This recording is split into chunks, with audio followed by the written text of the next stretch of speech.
Kraft presents The Great Gildersleeve. The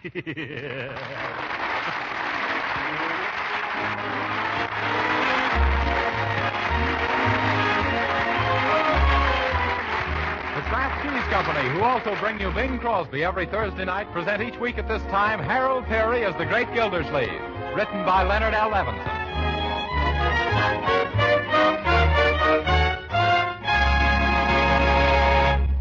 On one of the nicest streets in the bustling city of Summerfield lives Throckmorton P. Gildersleeve, a typical American uncle. Stout, jolly, faced with all the problems that the average uncle is faced with. He tries to guide his niece Marjorie and his nephew Leroy, always with the very best intentions and sometimes with the very worst results. And now, the Great Gildersleeve.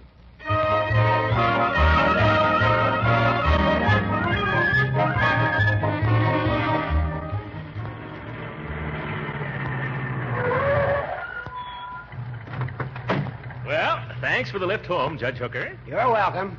Say, Gildersleeve, I hate to bring this up, but isn't it about time we used your car? All right, I'll drive my car down tomorrow. You know I don't go downtown tomorrow. Sure, that's why I'm going to drive my car down. Then it'll be your turn again to pick me up the day after, won't it? Yes. Hey, wait a minute. I'm getting gypped somewhere. Yep. See here, Hooker. If you're going to talk like that, I won't give you that spare inner tube. Oh, excuse me, Gildy, old pal. Just forget it. I'll be here for you. Goodbye. The old goat.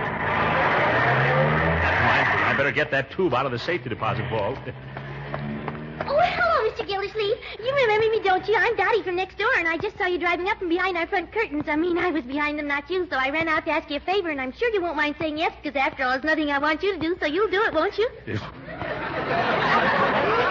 What? You want me to say yes to something you don't want me to do?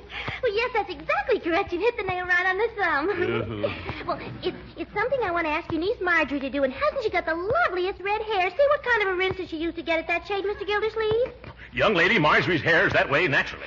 Well, naturally, that's what you would say. Well, the thing I wanted you to ask your niece to do for me is to take this list of soldier boys I promised the USO I'd write letters to and ask her if she'd mind writing instead on account of I hurt my hand and can't. What did you do? Put it in your mouth while you were talking? Oh, no. I folded it into a folding bed, and it wouldn't have been so bad, only I was in it myself at the time. Well, it was the most horrible experience. I couldn't talk for hours. You couldn't? No, wasn't that too bad? Well, you give this list to Margie, won't you? I know she won't mind. There's just a few names. Well, goodbye now, Mr. Gildersleeve, and take my advice. Keep away from folding beds. Yes. When I get into a bed, it doesn't fold up, it just curls up. Let me see that list. Just a few names, eh? Wow, her idea of a few names is like her idea of a few words. That family next door is beginning to get my goat. That's about the only thing they haven't been over to borrow so far, either. The next time they ask me for something, I'm going to say, good afternoon, Marjorie.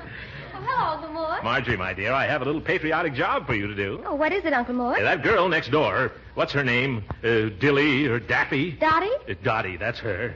She wants you to write letters to this list of soldiers here. She can't because she had her hand squeezed in a folding bed. Oh, but Uncle Mort, I'm writing to so many soldiers already. It seems like I'm corresponding with half the army as it is. You are? But how did that happen? I was serving coffee to that troop train that was going to Camp Stover last week, and one of the detachments adopted me. Adopted you?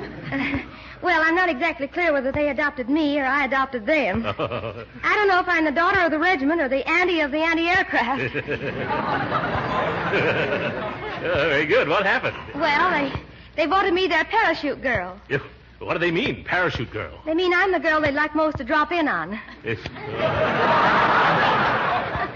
about 200 of them asked me to correspond with them. 200 letters? Couldn't you just write to them by squads? No, I guess not. There isn't much fun sharing a letter from a girl with 11 men and a corporal. That's why I've been writing each of them personally. And is it a job? Oh, Uncle. I don't doubt it a bit, my dear. We should all do everything we can to make them happy, however. I wish there was some way I could help. Do you think I could bang out a few letters for you on the typewriter? Then you could sign your name? Well, I don't know. Would they look like a girl wrote them? Oh, of course. I'll type them very daintily. Say, we can put the whole family to work on this. Leroy, Bertie. Did you call me, Mr. Gildersleeve? Yes, where's Leroy? Here I am. What is it? Look, everybody. Marjorie has more letters to write to the soldiers than she can shake a pen at. Now, the boys in camp always welcome a letter. but it means far more to him if it comes from a pretty girl. Oh, Mr. Gilsleeve. Not you, Bertie. I'm talking about Marjorie. Oh. Yes. Now, the rest of us will have to do a little ghost writing. Excuse me, that lets me out. I ain't pale enough to do any ghost writing. And besides, I got all I can handle writing to my own boyfriends in the service. Oh, well, all right, Bertie. Leroy, you'll help me, won't you? Each of us will take 10 names and write letters as if we were Marjorie. Sure. I've always wanted to be one of those anyhow. You always wanted to be one of what, Leroy? A war correspondent, huh?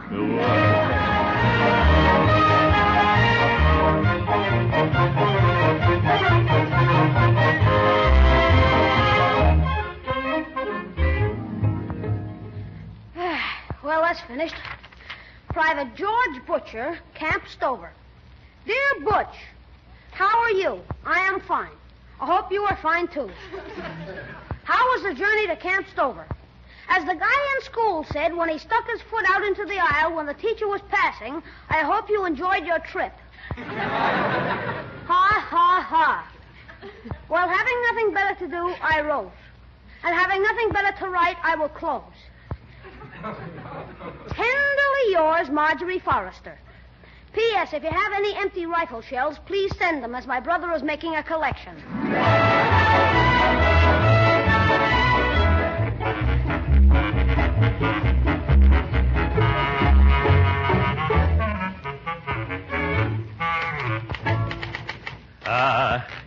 This looks like it's going to be the best one yet.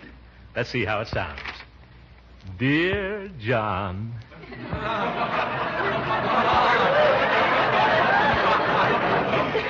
I take my pen in hand to thank you and your friends for selecting little me as the girl you'd like to visit most.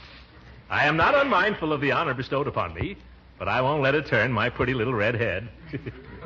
It is indeed unfortunate that you are stationed so far from Summerfield. Otherwise, you could all come to dinner at our house some night, as I love to bake and cook. You know how we girls are.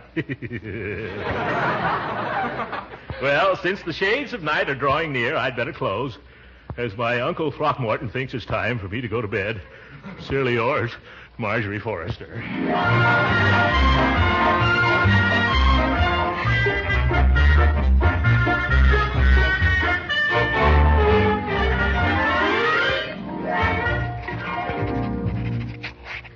Well, there he is.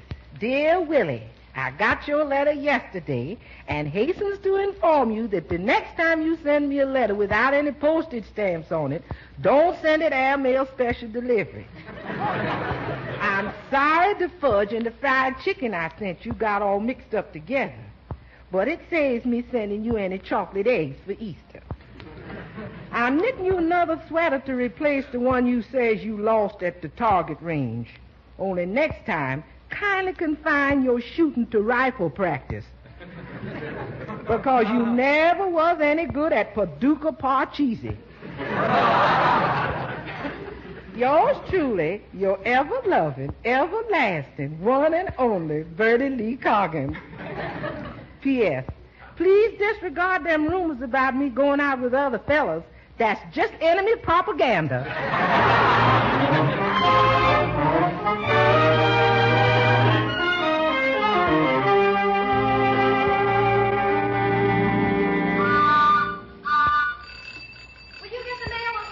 The mail? Oh, of course, my dear. Let's see. This is the last of March. Oh, yes, that means the June magazines are due. Oh, hello, Mr. Mailman. Say, I must have 150 letters for you. What's your niece doing? Running a contest? I'm becoming a regular beast of burden. Oh, the male animal, eh? Oh, some more letters from the soldier boys, huh? Yes, and if those guys lick as many Japs as they do stamps, the war will be over pronto. Goodbye, Mr. Gildersleeve. So long.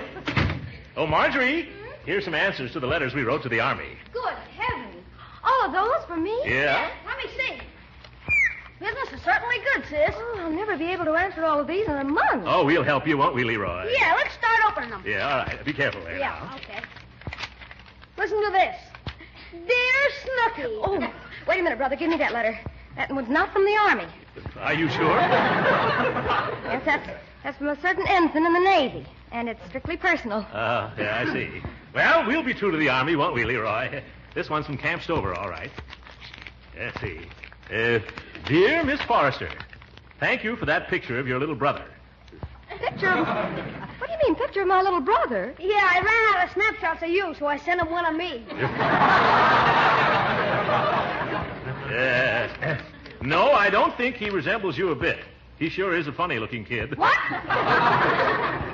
I'm sorry I can't send you any cartridge shells, which you asked for his collection. What's this?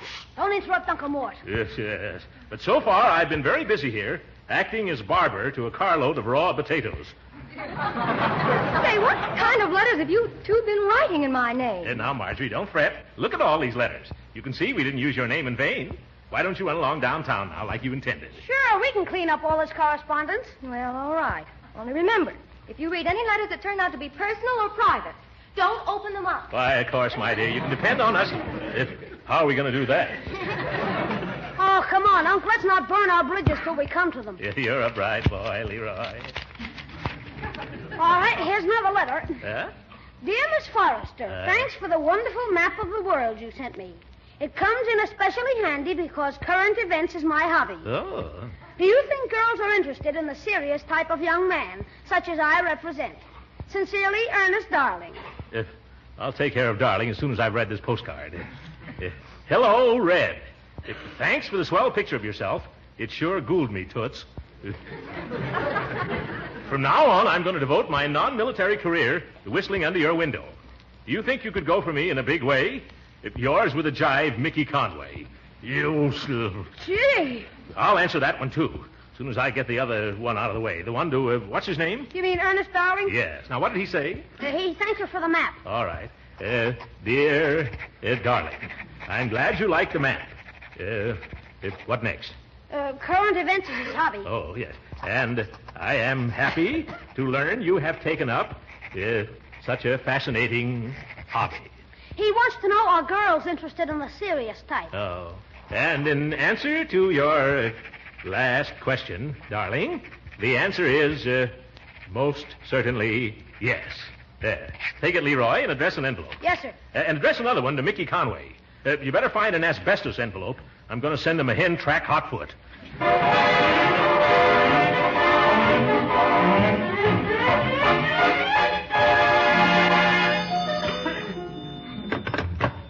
Hello?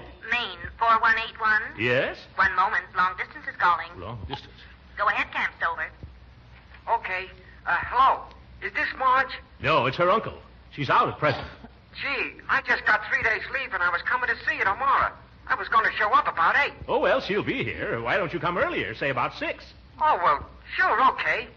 Just tell her Mickey Conway's coming. All right, Mickey. It's you, eh? Didn't you get Marjorie's letter? Sure. That's why I'm coming. Why, I even bought a ring. After that letter that she wrote? Sure. Why, that did the trick. I wrote thanking her for a picture. And she wrote back, Dear Darling, I'm glad you like the map. Oh, my goodness, Leroy got the envelopes mixed up. And when I says I'm going to make a career out of whistling under her window, she replies, I'm happy to learn you've taken up such a fascinating hobby. Oh, I see it all now. And here's the topper. I says, could you go for me in a big way? And she says, Darling, the answer is yes. Well, goodbye, Uncle. I'll be seeing you at 6 tomorrow. And to think that I'm responsible for this one-sided romance.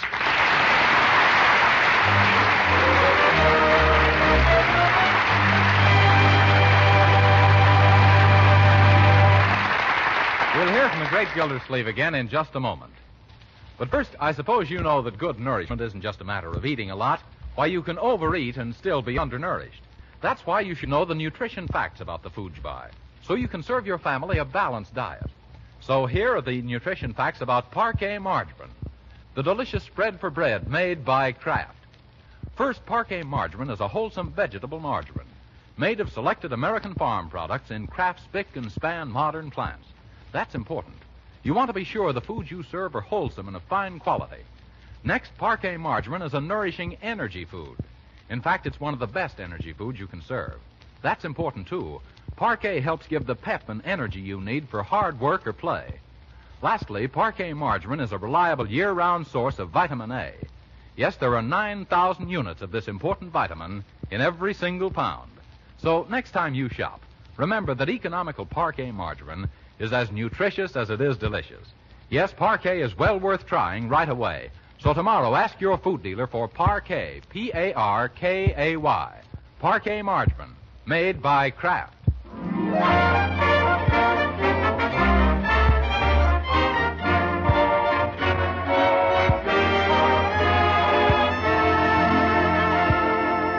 And now back to the great Gildersleeve.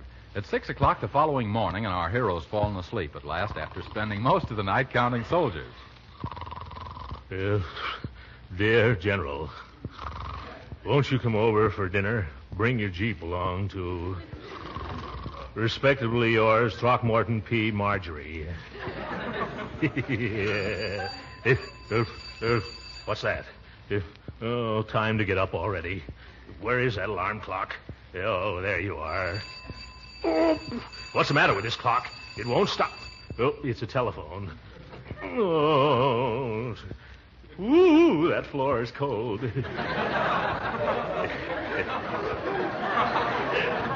Where are my slippers? The heck with them.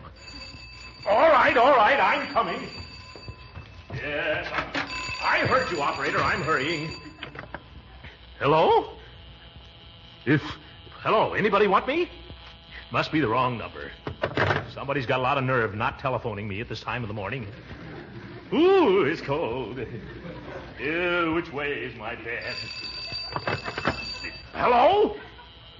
What is this, games? Hello, operator? Wait a minute, how can the bell ring with the receiver off the hook? Oh, I know, it's a doorbell. Hold your horses, I'm coming. Yes, what is it? Is this where Miss Marjorie Forrester lives? Yes? Well, I'm Private Mickey Conway, and I was told to be here at 6. It's 6? Oh, my goodness, is it 6 p.m. already? No, sir, it's 6 o'clock in the morning. What? Who told you to come here at this hour? I'm Marjorie's uncle. I'll break his... Oh, my goodness, that's me. What did you say your name is? I'm Mickey Conway. Yeah, I was afraid of that. You come on in, Mickey. Oh, thank you, sir. Sit down. I'll see if Bertie, our cook, is up on the stove with a pot of coffee yet. Make yourself comfortable. Good morning, Bertie. Quick, some coffee. It's almost ready, Mr. Gildersleeve. What gets you up so early? A soldier who's fallen for Marjorie because of some letters I've written in her name. Oh, you better be careful, or he'll sue you for the breaches of the promises. This fellow got the wrong letter, that's all, Bertie. And now he's here to propose to Marjorie. But he can't do that now. She's sound asleep. I won't let him do it if she wakes up either. Well, what you gonna do, Mr. Gildersleeve? Well, it's too early in the morning for me to figure things out. I can't have an open mind without some good shut-eye. Then why don't you go on back to bed? That soldier's probably tired, too. Let him take a nap in your den while you figure this whole thing out on your pillow. Well, Bertie, that's a wonderful idea. How did you ever come to think of it? Well, to tell the truth, I need a little more beauty sleep myself.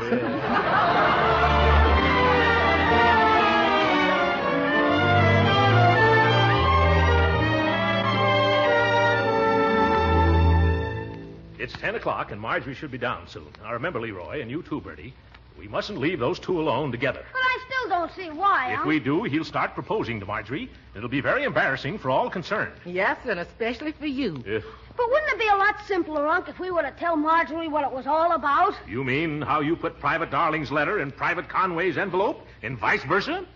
Well, on second thought, maybe your way is better, Unc.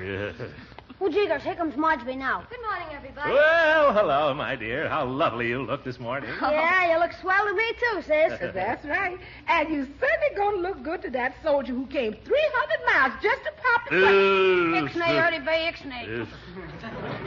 Just to pop what, Bertie? Oh, nothing. Nothing at all, Miss Marge. But I'm interested. Pop what?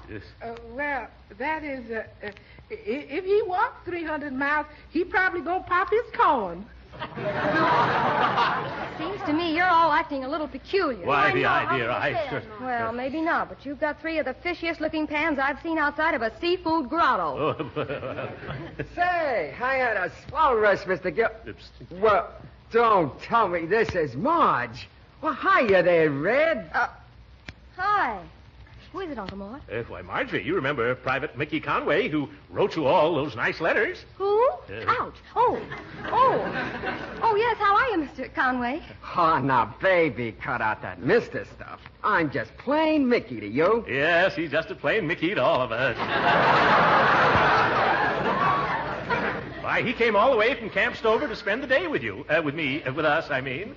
Now, what'll we do first? Well, first, I'd like to have a quiet little confidential talk with Marge here.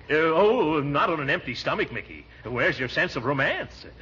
Oh, well, all right. Let's have some breakfast first. Yes. But right after that, I got something to show her. What is it, Uncle Mort? Well, he wants to show you the town. I mean, we want to show him the town, don't we, Marjorie? Oh, yes, of course we do. Suppose I take him out for a ride this morning. Why, fine. We'll all take him for a ride. Say, would you care to drive, Mickey? Huh, what, a rabbit eat cabbage? Oh, I see. Yes, very cute. You can drive our car, and I'll sit next to you, just to show you how the gears shift and where to put on the brakes. And, Marjorie, Yes? You can sit in the back seat with Leroy.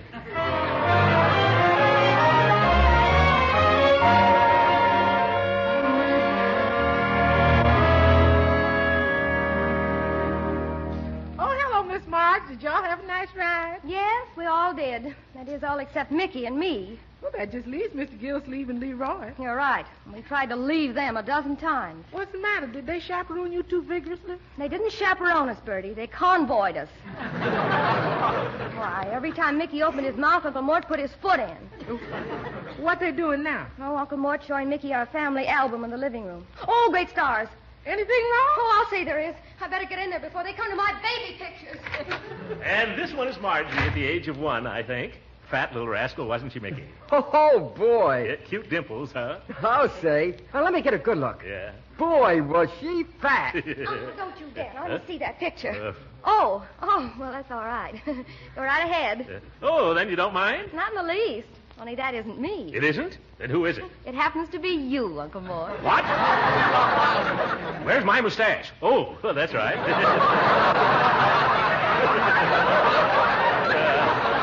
didn't have one, did I? Say, Uncle Mort, if it's all the same to you, could I have a minute alone with Red here? If you want to be alone? That's the general idea, General. Well, how about it? Why, of course, I understand. All right, but only a minute, mind you. Bertie, quick. Get in there and do something. Yeah, but what? Anything. Don't leave them alone till someone relieves you. Just move the piano, dust under the rug. Play the Star-Spangled Banner. What does it matter? Yes, sir. Play What Does It Matter? Oh, how do I get myself into these messes? Oh, now there's somebody at the door. As if I didn't have enough to do already. Here's the mail, Mr. Gildersleeve. I've got a gob for Marjorie, too. No, thanks. She has a soldier in the living room already.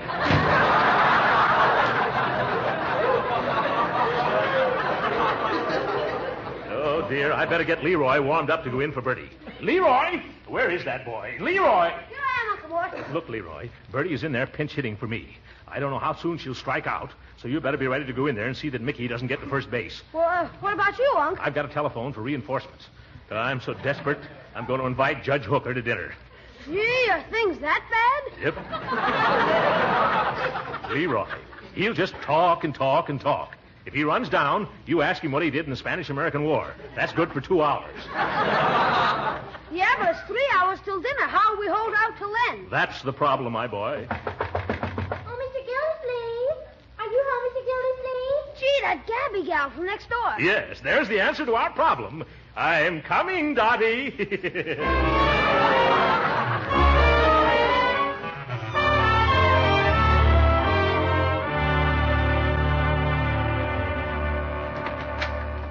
Hello, Gildy. Sorry I'm late for dinner. A fine time to come here for dinner, 8 o'clock. And you're a fine friend to depend on, Judge Hooker. Now, wait a minute. I won't wait another minute. We waited as long as we could, then we had our dinner. You mean you didn't wait for me? No, that girl from next door took your place, Judge. What delayed you? I had a puncture with that rubber strainer you gave me for an inner tube. That wasn't a strainer. That tube was made out of the finest reclaimed Gildersleeve girdles. Why? You big blowfish. What? And after I've been hauling you to town every day on my poor thin tires. I've got a good notion to punch you. Judge Hooker, you couldn't punch your way out of a bag of marshmallows. Guess I'll have to show you. I'd polish you off with one uppercut, only I can't decide which chin to aim for. Oh, yes? Well, you twitch one eyebrow at me, Hooker, and the first aid girls won't know where to begin. Is that so? Yes, that's so. Well, I'll let it start Yes, then. What's going on here? Oh, your uncle swindled me out of a lot of free rides. Serves you right for standing me up when I needed you here to keep that soldier from proposing to Marjorie. What? Yeah, she doesn't know. And this is all your fault, Hooker. Marjorie, let me explain. Some letters were sent to the wrong soldiers, and he thought that you, it's too involved. Mickey wants to marry you. Oh, is that what he's been trying to say all day? Well, he had me worried. I thought he was trying to tell me that my slip was showing. Hey, Unc, Mickey, I'd like to talk to you, private. Oh, I might as well do the other half of the job. Send him in. Now, Judge, you and Marjorie go out the other door. Okay, Gildy. Come on, my dear. Do you think Bertie has anything left over from dinner? If she has, you'll have to fight the cat for it. Oh, hello, Mickey. Gee, Mr. Gildersleeve, this is awful embarrassing to say, but do you mind not telling Marjorie about our engagement? What? Well, you see, I guess I changed my mind. Now I'm nuts about this little Dottie gal from next door. Gee, she isn't as pretty as Marjorie, but I get a chance to talk to her. You do? Yeah, and she's such a wonderful conversationalist. I'll grant her that. Well, maybe it's all for the best, Mickey. You and Dottie run along now, and lots of luck. You're going to need it. Oh, gee. Oh, thanks, Mr. Gildersleeve. Hey, Dottie, come on, let's get out of this dump. Oh, gee, Mickey, I have to go. Yeah, well, I knew everything would come out all right. Uncle, Huh? look at this telegram that just came for me. It's from some, Captain Earl Eby at Camp Stover. Oh, Captain Eby. Well, I've been corresponding with him. Oh, for you, of course. What does it say? Dear Marjorie, hooray, we are being transferred to Summerfield. Since you frequently requested the pleasure of my company for dinner at your home, I'm happy to accept for tomorrow night on behalf of my entire company and myself. Yo, this is going to be one of my bad weeks.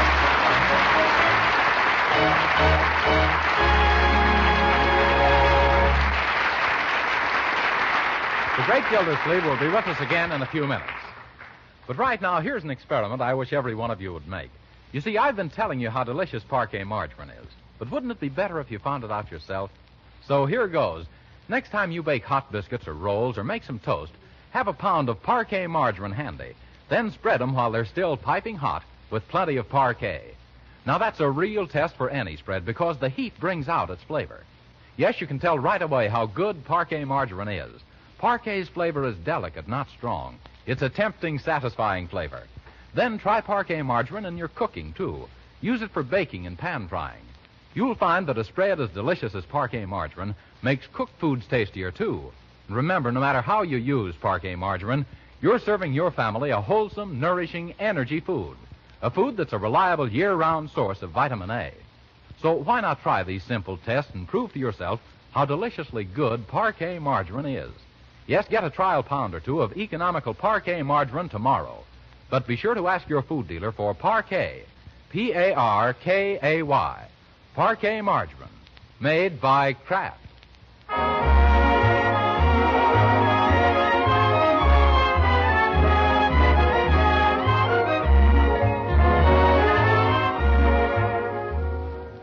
Ladies and gentlemen, I wish all of you would take a tip from your Uncle Mort and do something for your Uncle Sam.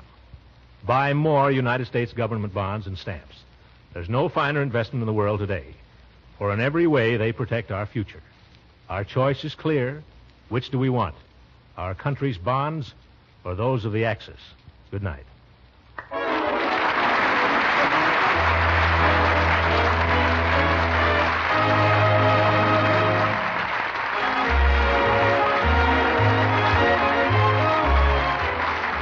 Original music heard on this program was composed and conducted by William Randolph. This is Jim Bannon speaking for the Kraft Cheese Company and inviting you to be with us again next week at this same time for the further adventures of the great Gildersleeve. This program has come to you from Hollywood. This is the National Broadcasting Company.